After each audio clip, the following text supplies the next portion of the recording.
Today at ShopDAP.com, we go over the best VWs and Audis we found at SEMA.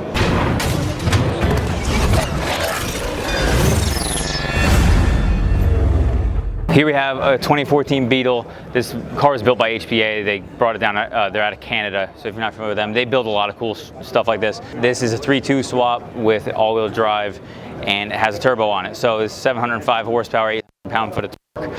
And you can see when they do swaps like this, they keep things super clean. If you look at the engine, you can tell it's modified if you know, but if it's somebody who wasn't familiar with Volkswagen or Audi, they probably wouldn't even necessarily know that this car is heavily modified. It's got coilovers, wheels, suspension, you know, the whole setup, and then the matte green wrap, which is pretty cool. In the trunk, they swapped out for all-wheel drive, so they had to completely change the floor pan. It's normal on a lot of all-wheel drive swaps because it's a Beetle that never came with all-wheel drive. It probably didn't have anything that really fit exactly right, so they had to cut it, do a custom trunk on this thing, which they have water meth and other stuff in the trunk where you relocated things. Super clean Recaro carbon Kevlar seats. It has a full roll cage, full interior. It has a 7-speed DSG swap. They fully integrated all of the electronics to work. So the guy who built this car and the engineer around it were both here and talked to me about this car. They said that the amount of wiring that they did to make everything integrate properly was about the same as the mechanical time building this car. So he said it was about 100 hours in wiring. So if you're planning on doing this at home, good luck with that. That's why people don't do swaps like this on their own, because it is way more than most people are willing to undertake. A lot of times you can do a swap like that and make it work, but to make it seamlessly integrate into the car the way that they would have done it here is a lot easier said than done. So I can't imagine that this is a cheap endeavor, but the guy who's bought this car, I think, was replacing a Porsche GT2 and was probably changing this maybe for his daily or whatever. So yeah, badass Beetle. Okay, so we've gone, this is the last day we're here. We're going over all the VWs and Audis that we found. Not a ton of them here. It was actually pretty hard to find a couple Audis, so there's only gonna be a few of them here, but let's get started. We found this, also Jamie's, we talked about Mark 1 Rabbit limousine that we saw at Waterfest, and this is actually also his car. It's a Harlequin Polo, cult thing among VWs for the Mark 3 Golfs. VW sold cars like this. You could buy it in this color scheme from the dealer. Obviously the wheels weren't done and all that stuff, but they did it as kind of a showcase, and they're didn't sell very well right in the beginning, and now they're like super sought after, really rare. I don't know if they sold Polos this way or not, but clearly are harking back to that. It's pretty cool to see. The center caps are all different colors and different combinations, and they're on, you know, each different corner. It's got a 1.8T 20 valve. Obviously the color theme extends to in here with the reds and the blues, and so it looks like, you know, nothing too crazy in there, but it's still pretty cool. I think these may be a Project Zwo, I think was the brand of these mirrors. They were super popular in like the early 2000s on Mark IVs and apparently Polos. We got a lot of little touches in the interior too, like the steering wheel matches the shift knob, matches the parking brake, which is all multicolor, with the floor mats are done too. It's just kind of all out. Even the roof rack bar for the bike, or bike rack bar, is matched to the bike, which is matched to the car, which has all the colors. It's just very well thought out. Spektrum Golf R. This is actually Rotiform's car. They color matched their Rotiform wheels to the Irish green Spektrum color. Obviously, for most of you guys know what Spektrum cars are. They have the variety of different colors.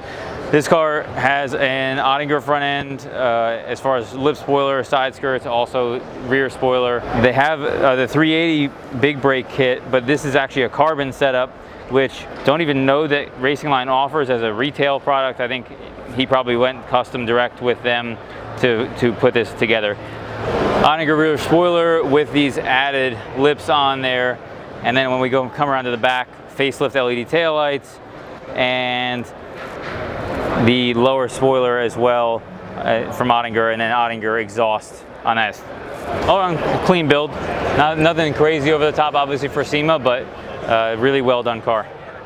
We found the best Audi here. We can't talk about it because it's right there.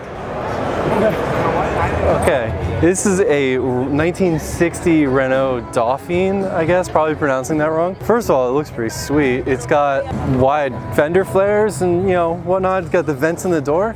But what's really interesting is it's a 24 valve VR6 stuffed in the back here. please don't mind the F-150 drifting behind us as we talk about this. VR6 back there. I don't know really what else to say. It's pretty sweet. So apparently they like stretched this car too. It says it's 11 inches wider than it was before and 6 inches longer. And sitting in the desert for 40 years. I mean, that's pretty sweet. It looks like they kept the patina on. I don't know what possessed them to go with the 24 valve VR6 in it, but rear wheel drive, obviously. Apparently it's got push rod suspension and stuff too, which apparently is our theme for this year. I don't know how much of that's gonna make it into the video, but we've seen like 100 of those cars. It's a little itty bitty thing. What's not to love? B9 Audi Allroad. This is one of the few Audis we've found here. This is a wagon, obviously. Carbon canards right here, and then obviously the front lip that runs all the way around. I believe this should have textured moldings here that runs across and back, and then and the rear arches as well. And it looks like they paint matched those to the body of the car. Aftermarket hood with vents on it here and here, and an RS4 style grille, roof box, and then an awning of some kind. I'm not sure how much outdoorsmanship you're going to be doing with this, but I guess you can protect yourself from the sun. Has lights around the outside of these. I'm not really sure what the intent are, but there's yellow front and back, and then these side what appear to be spotlights, which I would assume you use for off-road.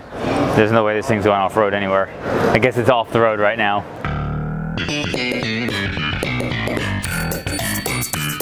All right, so this is VW Saverio. This is not obviously a car that's in the US. It looks kind of, reminds me of a Caddy, but obviously quite different. I think they're from Brazil, I believe. Turbocharged, 8 valve, it looks like. But it's super just interesting to see this car here.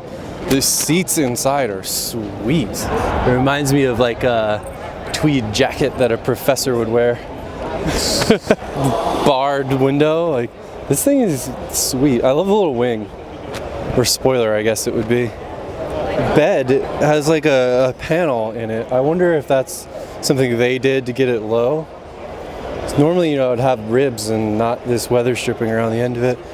Super cool, very clean car too. Also another vehicle we found, this Atlas in the overland area. This thing is pretty cool. The overlanding thing is becoming popular. So this one is similar to a lot of the overland stuff, but let's check out some of the details.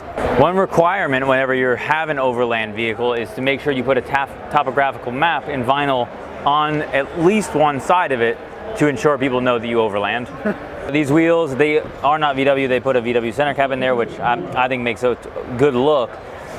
They either have a bead locker on these tires or they have a bead locker look. I'm not sure which one it is.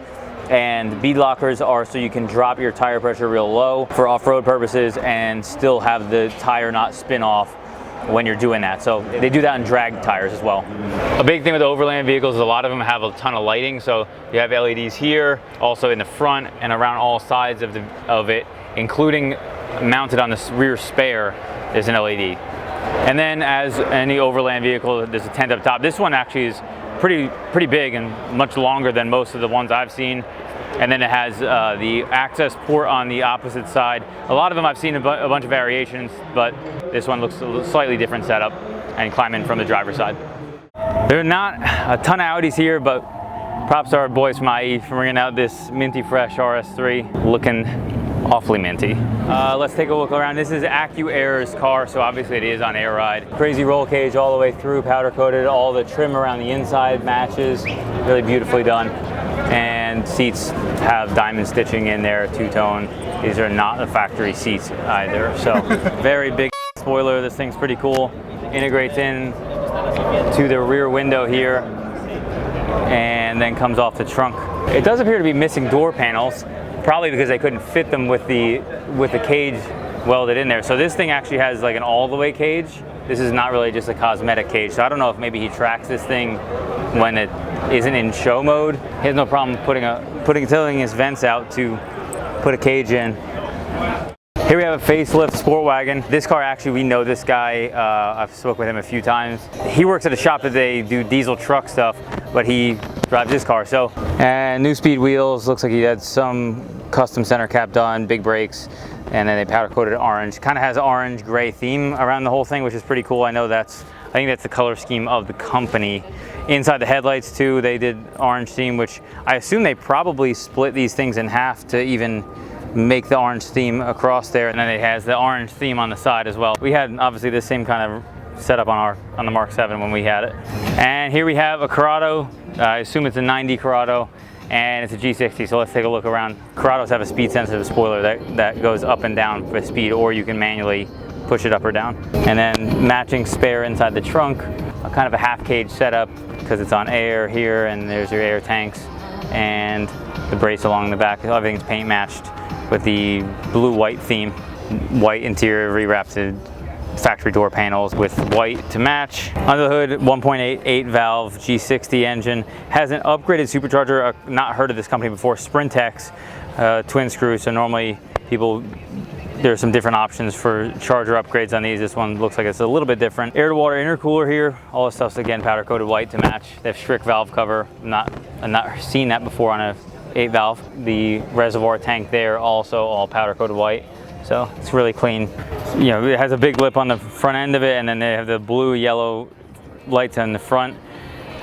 I would say this is probably one of my favorite Volkswagens here. It's a pretty clean and well done car. So there you have most of the Volkswagen Audis that we could find at the show. And maybe leave in the comments below if we missed some that you saw if you were here. Let us know.